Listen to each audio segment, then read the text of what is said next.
ছিন্ন বিচ্ছিন্ন খড়কুটো দিয়ে বাবুই পাখি যেমন করে বাদে বাসা, বাঙালিরা তাজা তাজা রক্ত দিয়ে পেয়েছেন এই বাংলা ভাষা। আমাদের গর্ব, আমাদের বাংলা ভাষা। বিশ্ববাসীর কাছে তুলে ধরতে চাই আমাদের সরল ভালোবাসা।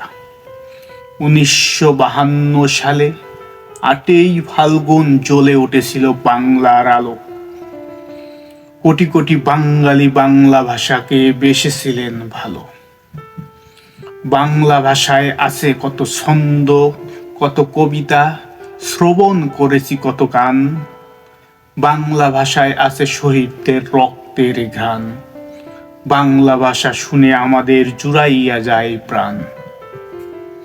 বাংলা ভাষায় ভাষণ দিয়েছেন ভাসানী। যুদ্ধের জন্য 7 কোটি বাঙালির জাগ্রত প্রাণ। সদর মফস্বলে বাংলা ভাষায় কত দিয়েছে আন্দোলন। বাংলা ভাষায় খুলেছে বাঙালির ইতিহাসের পাতা। তাতে লেখা আছে হাজারো শহীদদের কথা। বাংলা ভাষা পেয়েছে বিশ্ব মর্যাদা। বাংলা ভাষায় পেয়েছে বাংলার স্বাধীনতা। অদম হাসু লিখেছে বাংলায় কবিতা, জানিয়েছে বাঙালিকে হাজারো সালাম শ্রদ্ধা। এতক্ষণ সাথে ছিলাম আমি আপনাদের সচেতন বন্ধু বাঙালি কবি অদম হাসু।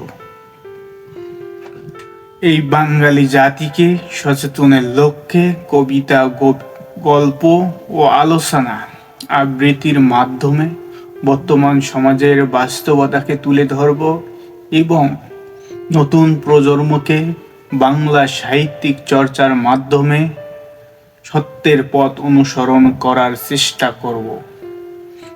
এবং আমার এই আলোচনা ও কবিতা যারা শুনেন তারা অবশ্যই আপনাদের মূল্যবান মতামত জানাবেন। ভালো থাকবেন, সুস্থ থাকবেন। আসসালামু আলাইকুম।